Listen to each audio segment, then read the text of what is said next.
Après la mort de sa mère, Nicolaën n'eut pas le choix. Il devait quitter son petit village pour partir à Port-au-Prince vivre chez sa tante Anne. Au début, tout semblait bien. Sa tante l'accueillait avec joie, lui préparait à manger, lui parlait avec douceur.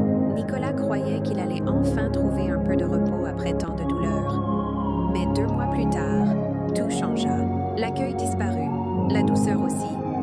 La tante Anne devint froide, méchante, impatiente. Chaque jour, elle cherchait une occasion pour l'humilier. Un soir, en rentrant de l'école, Nicolas frappa timidement à la porte. Elle cria « Va dehors, tu n'es qu'un bon à rien ». Nicolas s'assit sur les marches, le cœur lourd. Ce n'était pas la première fois qu'elle le rejetait. Parfois, elle ne lui donnait pas à manger. Parfois, elle l'insultait du matin au soir. « Tu vaux rien, tu es un poids pour moi ».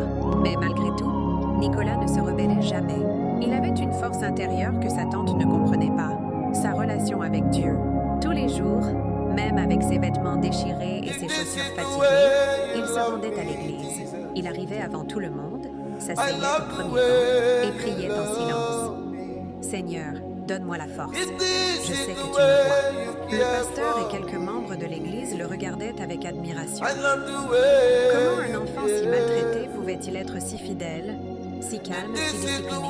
La nuit, lorsque la tante dormait, Nicolas sortait sur la petite galerie. Il levait les yeux et disait « Père, je ne comprends pas pourquoi elle me traite comme ça, mais je veux rester fidèle. Garde-moi. » Et au fond de son cœur, il sentait toujours une paix que personne ne pouvait lui enlever.